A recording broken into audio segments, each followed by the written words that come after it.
présente Syzygy 4. Alors dans Syzygy 4, vous allez avoir 64 tuiles comme ceci, que vous allez disposer à votre guise pour former un tableau de 8 par 8. Ensuite, vous allez poser vos pions sur le plateau, donc ici 3 joueurs, 4 pions par joueur, alors pas sur les cases violettes. Vous avez dans ce jeu des cartes score. Vous avez des cartes avec des objectifs à atteindre, c'est-à-dire qu'ici, eh bien, le joueur noir devra mettre ses pions de manière à ce que ce soit comme ça. Donc il pourra très bien mettre comme ceci, un autre pion noir ici, un autre pion noir ici. Et lorsqu'on a réussi sa carte objectif, eh bien, on score. Alors il y a 32 cartes objectifs. Ensuite, vous avez des cartes swap. Des cartes swap, normalement, où on a le recto comme ceci. Ça, c'est pour vous indiquer, tout à l'heure, je vous montrerai à quoi ces cartes-là servent. Chacun en a une, de manière à se souvenir. C'est une carte aide mémoire. Donc, dans ce jeu, eh bien, l'objectif, c'est de marquer le plus de points possible en réalisant, eh bien, les objectifs que vous avez, que chaque joueur a. Alors, on va voir maintenant comment se déroule le jeu et à quoi servent les cartes.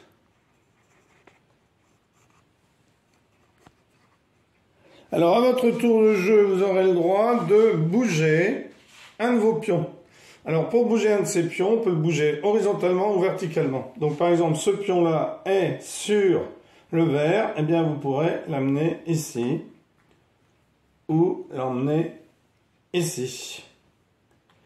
Ici, eh bien, celui-là pourra venir ici ou ici. Celui-ci est sur le rose, ben, vous voyez, pour l'instant, il n'a aucun endroit où aller. Celui-là est sur le noir, donc il pourra venir ici. Celui-là est ici, donc il pourra venir ici.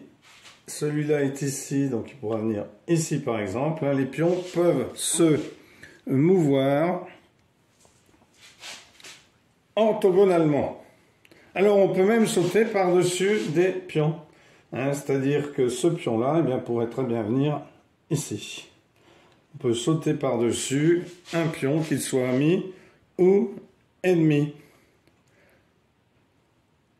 Ensuite, ce que vous pouvez faire, eh bien, vous pouvez aller sur une case violette. Vous pouvez très bien vous déplacer sur une case violette.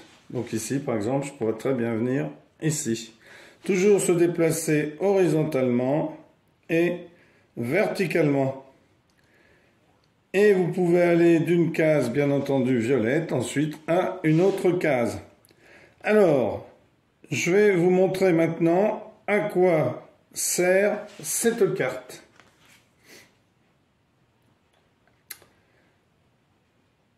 Donc, le pion ici, vous voyez, noir, est sur une case rouge. Donc, il pourrait très bien ensuite se rendre sur une case verte.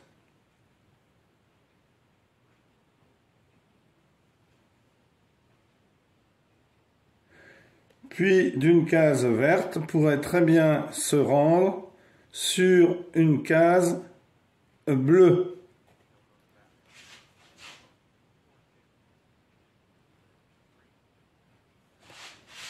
Donc, sur une case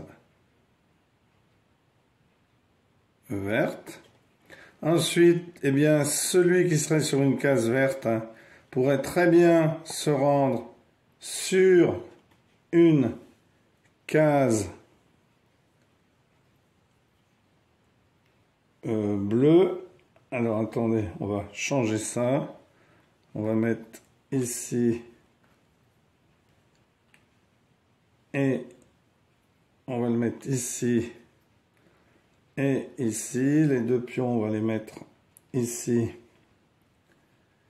et ici. Donc, celui-ci pourrait se mettre sur la verte. Ensuite, de la verte, on pourrait aller à la bleue. Ensuite, eh bien, vous voyez, de la bleue, ça pourrait être jusqu'à la noire. Hein. Ça vous montre dans quel sens on peut tourner de la noire, eh bien, ça pourrait être jusqu'à la violette. Et de la violette, eh bien, jusqu'à la rose, par exemple. Voilà. Voilà à quoi servent vos cartes. Voilà à quoi servent ces cartes ici. Ce qui vous permet de changer un de vos pions avec la carte. Alors, c'est pas un pion qui fait tout le tour. C'est que votre pion peut changer comme ceci à votre tour de jeu. Alors, maintenant, on va faire une petite simulation avec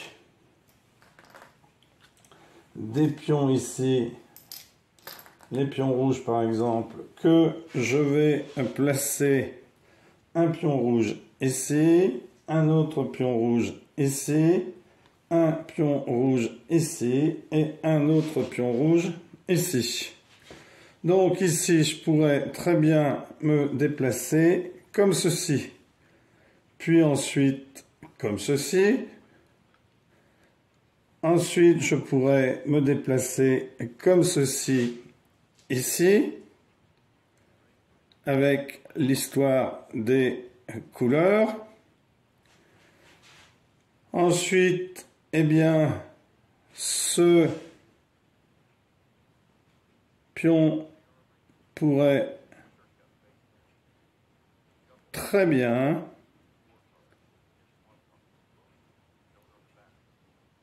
se déplacer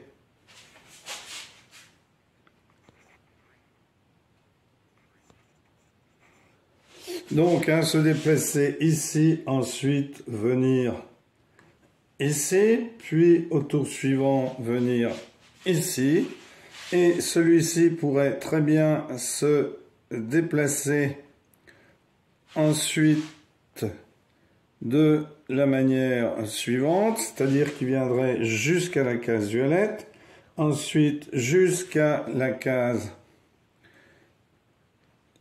noire, puis il viendrait ensuite jusqu'à la case. Alors bien sûr, ça c'est à chaque tour. Un joueur joue, on joue pas plusieurs coups d'affilée, on joue qu'une fois.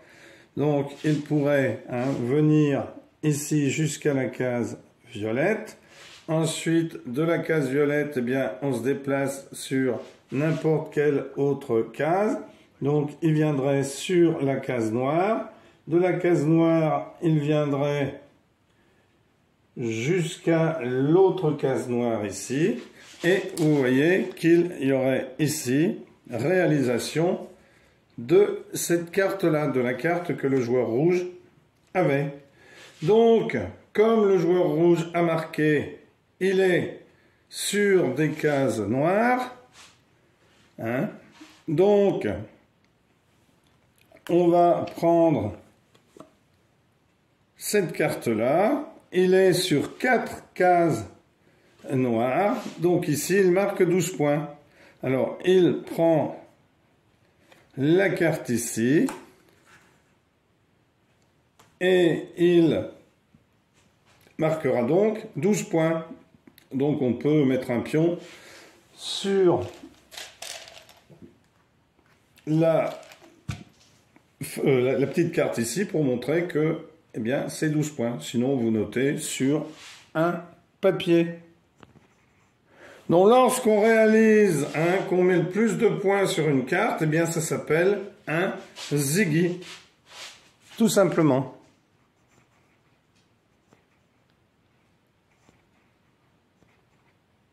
Alors maintenant, imaginons que le joueur qui a la boîte ici, eh bien, réussisse à la faire ici, en ayant déplacé ses pions de manière à être ici.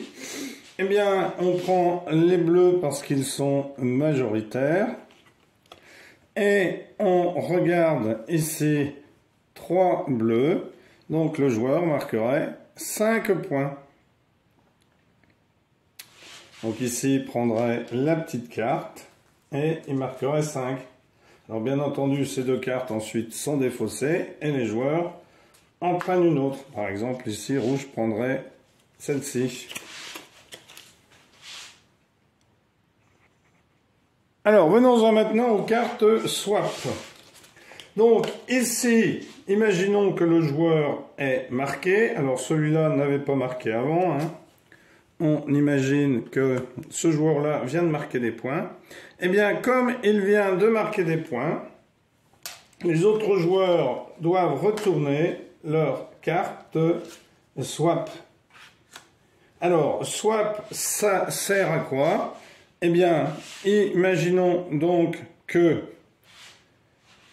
notre joueur ici ait réalisé son objectif. Eh bien, on va voir maintenant ce que les autres joueurs peuvent faire. Eh bien, on va remettre ici les pions pour que vous compreniez bien ce qu'il se passe. Alors, je vais remettre les pions comme ceci. Hop, ici, ici et ici pour le pion blanc, le joueur blanc. Le joueur jaune, on va le mettre ici. Le joueur rouge, pardon, ici, ici et ici. Et le joueur noir, on va le mettre ici, ici.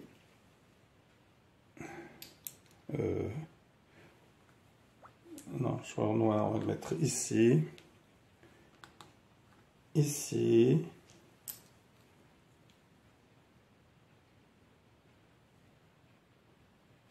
ici,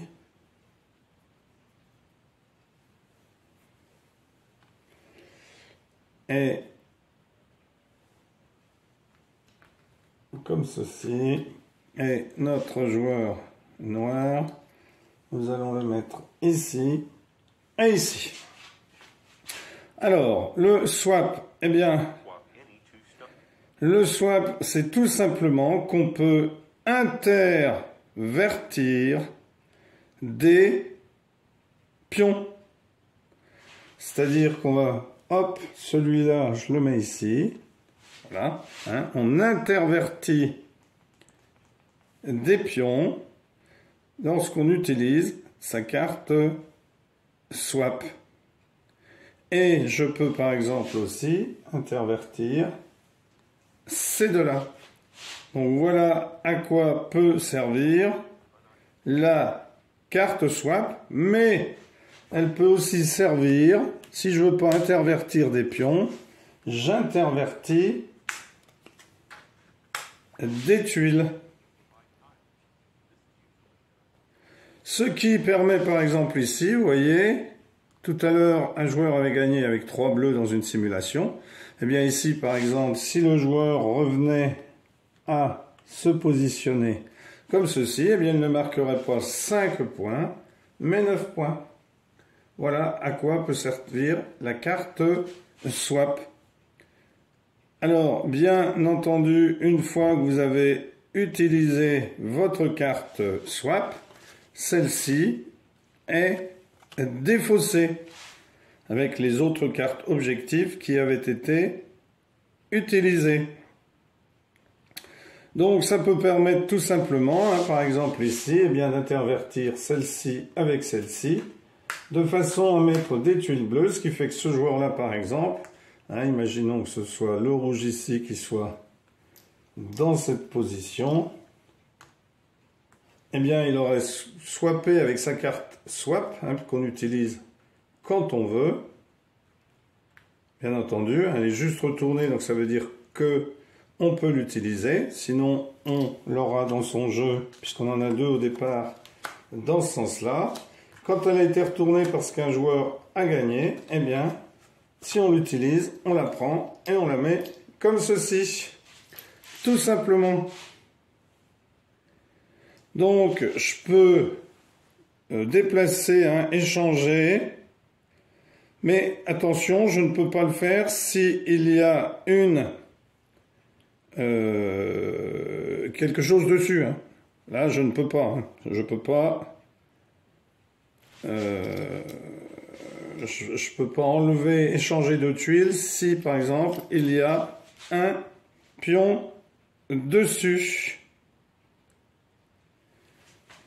Donc, on fait toutes les cartes de score.